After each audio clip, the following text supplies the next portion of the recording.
Aditya Degree Colleges, leading companies లో 10,000 plus placements with 13.5 lakhs highest package.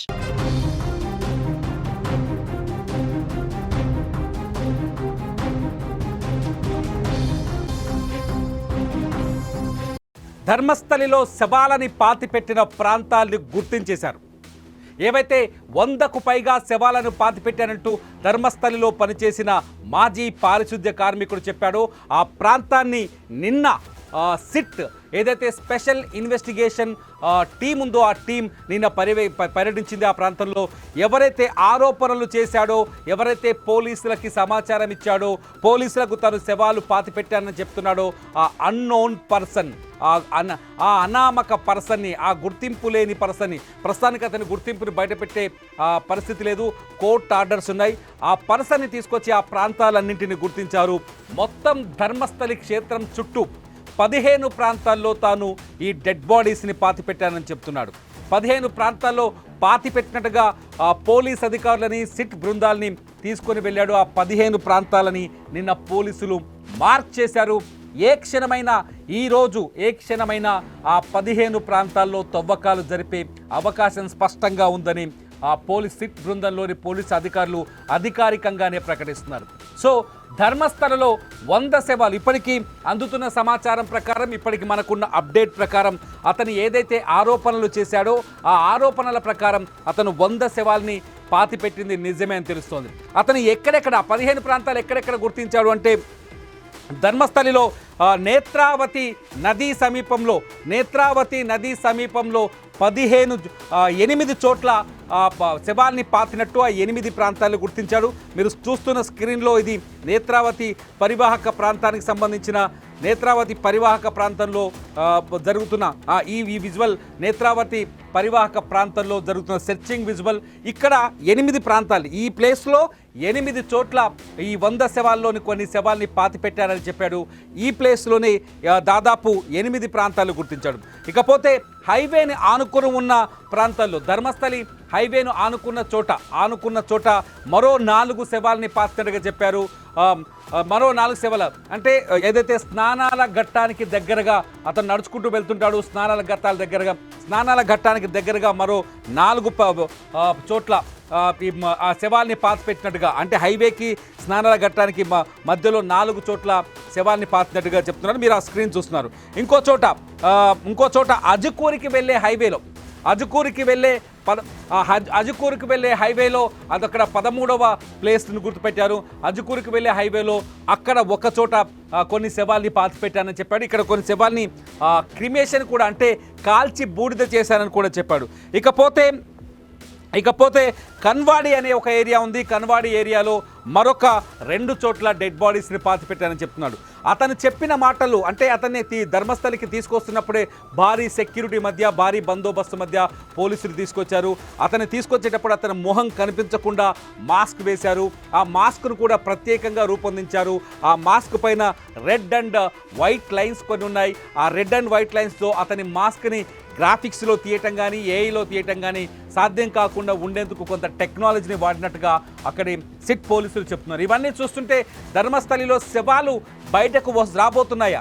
ధర్మస్థలిలో నిగూఢంగా ఉన్న శవాలు, దాదాపు 3 దశాబ్దాలుగా నేలలో మట్టిలో కూరుకుపోయిన శవాలు, నేత్రావతి నదీ తీరంలో బరియలు చేసిన శవాలు, అనధికారికంగా బరియలు చేసిన, పూడ్చివేసిన శవాలు వెలుగులోకి వస్తాయనే చర్చ ఇప్పుడు దేశవ్యాప్తంగా మొదలైంది. నిన్న నేషనల్ మీడియాతో పాటు లోకల్ మీడియా కూడా ఇష్యూస్ని కవర్ చేసింది. అయితే కొన్ని విషయాల్లో, ఈ కేసులో కొన్ని విషయాల్లో ప్రసారం చేయకూడదంటూ కోర్టు ఆదేశాలు ఉన్నందున ఆ విషయాలు మేము కూడా బయటకు వెల్లడించట్లేదు. కాకపోతే అక్కడ జరుగుతున్న విచారణకు సంబంధించిన అప్డేట్స్ మీ ముందుకు తీసుకొచ్చే ప్రయత్నం చేస్తున్నాం.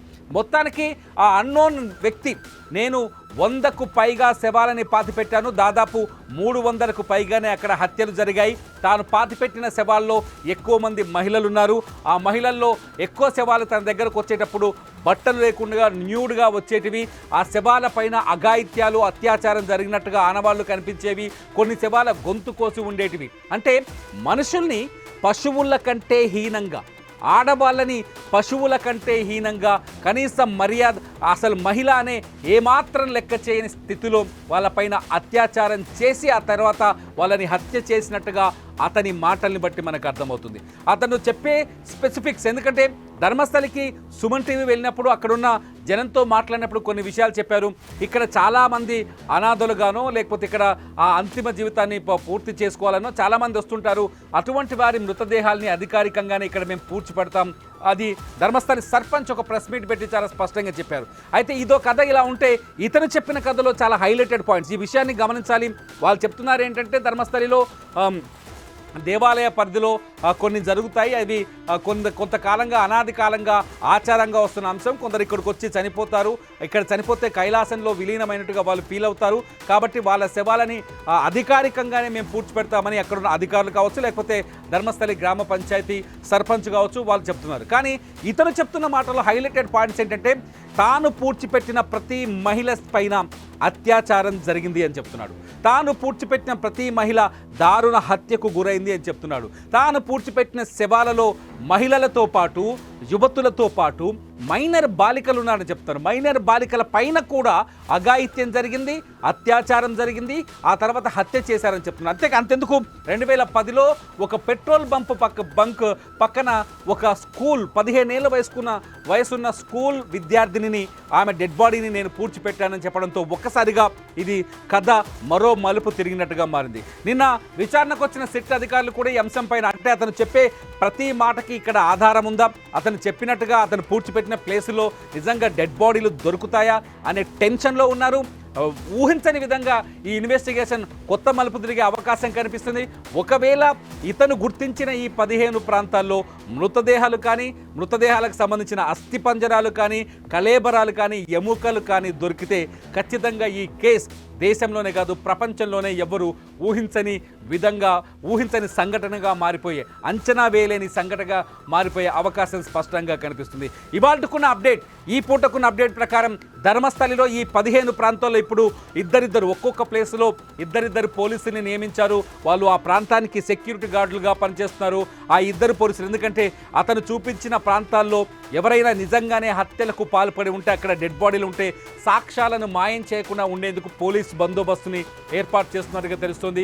ఈ పోలీస్ బందోబస్తు మధ్యలో ఈ 1-2 రోజుల్లో ఆ ఏరియాలో తవ్వకాలు జరిగి ఈ రోజు కూడా తవ్వకాలు మొదలయ్యే అవకాశం ఉన్నట్టుగా మనకు అక్కడి నుంచి సమాచారం అందుతుంది. ఏ క్షణమైనా ధర్మస్థలిలో ఆ 15 ప్రాంతాలే, ఎక్కడెక్కడ నేత్రావతి నది ఒడ్డున 8 ప్రాంతాలు, హైవే పక్కన 4 ప్రాంతాలు, నేత్రావతి నుంచి అజికూరికి వెళ్ళే దారిలో ఒక చోట, అట్లాగే కన్వాడి ప్రాంతంలో కన్వాడి ఏరియాలో 2 ప్రాంతాలు గుర్తించారు. ఈ ప్రస్తుతం ఈ జోన్లన్నీ, ఈ ప్రాంతాలన్నీ పూర్తి స్థాయి సెక్యూరిటీ పోలీసు బందోబస్తు మధ్య ఉన్నాయి. చుట్టూ ది క్రైమ్ జోన్ అని చెప్పేసి పోలీసులు ఆ టేప్ను కూడా కట్టిపెట్టారు. సో ఈ ప్రాంతాల్లో కొద్ది క్షణం ఈరోజు తవ్వకాలు జరిగే అవకాశం ఉన్నట్టుగా తెలుస్తుంది. తవ్వకాలు మొదలైతే ఎవరైతే ఆ మాజీ పారిశుద్ధ కార్మికుడు కావచ్చు, మాజీ ఉద్యోగి కావచ్చు, విజిల్ బ్లేయర్ ఎవరైతే ఉన్నారో ఆయన చెప్పినట్టుగా ఇక్కడ డెడ్ బాడీస్ దొరికితే ఖచ్చితంగా ఇదొక సెన్సేషనల్ కేసుగా మారే అవకాశం కనిపిస్తుంది. ఈ డెడ్ బాడీస్ దొరికితే మొట్టమొదటిగా వాటిని DNA టెస్టులకు పంపిస్తారు. ఆ తర్వాత లోకల్ పోలీస్ స్టేషన్లో ఇప్పటికే మొత్తం అంటే 1995 నుంచి 2014 వరకు దక్షిణ కర్ణాటకలో ఉంటుంది ఈ ప్రాంతం. దక్షిణ కర్ణాటకలో దాదాపు 250 మందికి పైగా మహిళలు అదృశ్యమైన కేసులు ఇంకా మిస్టరీగానే ఉన్నట్టు కొన్ని పోలీస్ రికార్డుల ఆధారంగా తెలుస్తోంది. ఆ 250 మంది మహిళల డెడ్ బాడీస్, మిస్సింగ్ కేసులకు ఇప్పుడు ఇతను చూపిస్తున్న ప్రాంతాల్లో దొరికే డెడ్ బాడీస్కి ఏమైనా లింక్ ఉందా? ఒకవేళ డెడ్ బాడీస్ దొరికితే, కలేబరాలు కానీ లేకపోతే అస్థిపంజరం కానీ దొరికితే ఆ 250 మిస్సింగ్ కేసులకి వీళ్ళకి ఏమైనా లింక్ ఉందా అనేది DNA టెస్టుల ద్వారా, రకరకాల సైంటిఫిక్ ఫోరెన్సిక్ టెస్టుల ద్వారా నిరూపిస్తారు. ఒకవేళ ఫోరెన్సిక్ టెస్టుల ద్వారా నిరూపణ అయితే 1-2 డెడ్ బాడీస్ మ్యాచ్ అయినా, ఫోరెన్సిక్ రిపోర్ట్లో 1-2 డెడ్ బాడీస్ మ్యాచ్ అయినా ఖచ్చితంగా ఈ కేసులో మరింత లోతుగా విచారణ జరిగే అవకాశం అయితే ఉంది. కాకపోతే ధర్మస్థలి ప్రజలు ఒక బలమైన నమ్మకంతో, విశ్వాసంతో ఉన్నారు. అతను చెప్పే మాటల్లో వాస్తవం లేదని చెప్తున్నారు. అతను కొన్ని ఈ ప్రాంత ప్రాశస్త్యాన్ని తగ్గించే ఉద్దేశంతో కావాలని అతను అబద్ధాలు చెప్తున్నారని చెప్తున్నారు. అయితే ధర్మస్థలిలో ఇటువంటి సంఘటనలు జరగవు, పూర్తి సురక్షితమైన ప్రాంతం అని చెప్తున్నారు. ధర్మస్థలి ప్రజలు మాత్రం ఒక్కరిని కోరుకుంటున్నారు. నిన్న కర్ణాటక హోమ్ మినిస్టర్ కూడా ఇదే విషయాన్ని చెప్పారు. సిట్ని వేయటం, ఏదైతే స్పెషల్ ఇన్వెస్టిగేషన్ టీంకి ఈ విచారణని అప్పగించడం ఒక శుభ పరిణామం అని చెప్తున్నారు. ఎందుకంటే ఈ టీంకి అప్పగించడం ద్వారా ఆ ప్రాంత ప్రజలు ఖచ్చితంగా వాస్తవాలు తెలుసుకుంటారు, అందులో జరిగిన నిజాలేంటని తెలుసుకుంటారు అని ఆయన చెప్తున్నారు. ఒకసారి నిన్న హోంమంత్రి మాట్లాడిన వ్యాఖ్యల్ని ఒకసారి విందాం. ఒకసారి ఆయన ఏం మాట్లాడినా మీకు తెలుగు ట్రాన్స్లేషన్ కూడా ఉంది, ఒకసారి చూడండి. ಬಹಳ ಜನ ಆ ಭಾಗದಲ್ಲಿ ಇರ್ತಕ್ಕಂಥವ್ರು ಪ್ರಗತಿಪರ ಚಿಂತಕರು, ಆ ಭಾಗದಲ್ಲಿ ಜನ ಸಮುದಾಯ ಮತ್ತು ಅವರೆಲ್ಲ ಸೇರಿ ಒತ್ತಾಯ ಮಾಡಿದ್ದಾರೆ, ಕಂಪ್ಲೇಂಟ್ ಕೊಟ್ಟಿದ್ದಾರೆ. ಕಂಪ್ಲೇಂಟ್ ಕೊಟ್ಟವರು ಕೂಡ ಹೇಳಿದ್ದಾರೆ ಇಲ್ಲೆಲ್ಲ ಈ ರೀತಿ ಆಗಿದೆ ಅಂತ. ಅದನ್ನ ತನಿಖೆ ಮಾಡಿ ಆಗಿದೆ ಆಗಿಲ್ಲ ಅನ್ನೋದು ಗೊತ್ತಾಗ್ಬೇಕಲ್ಲ. ಸುಮ್ಮನೆ ಹೀಗೆ ಹೇಳ್ಕೊಂಡು ಹೋಗ್ತಾ ಇದ್ರೆ ಕಾನೂನು ದೃಷ್ಟಿಯಲ್ಲೂ ಕೂಡ ಸರಿ ಕಾಣಿಸೋದಿಲ್ಲ. ಹಾಗಾಗಿ ಅದರ ತನಿಖೆ ಆದೇಶ ಮಾಡಿದ್ದೇವೆ. ತನಿಖೆಯಲ್ಲಿ ಏನ್ ಬರುತ್ತೆ ಗೊತ್ತಿಲ್ಲ ನಿಮ್ಗೆ. ಏನು ఇది మొత్తానికి ముఖ్యమంత్రి సిద్ధరామయ్య కూడా ధర్మస్థలిలో జరుగుతున్న ఇన్వెస్టిగేషన్ పైన దృష్టి సారించారని, ముఖ్యమంత్రితో తాను మాట్లాడారని చెప్పి హోమ్ మినిస్టర్ చెప్తున్నారు. ఇదంతా చూస్తుంటే ధర్మస్థలిలో ఏదో మిస్టరీ అయితే బయటపడే అవకాశం కనిపిస్తోంది. మీరేమనుకుంటున్నారు?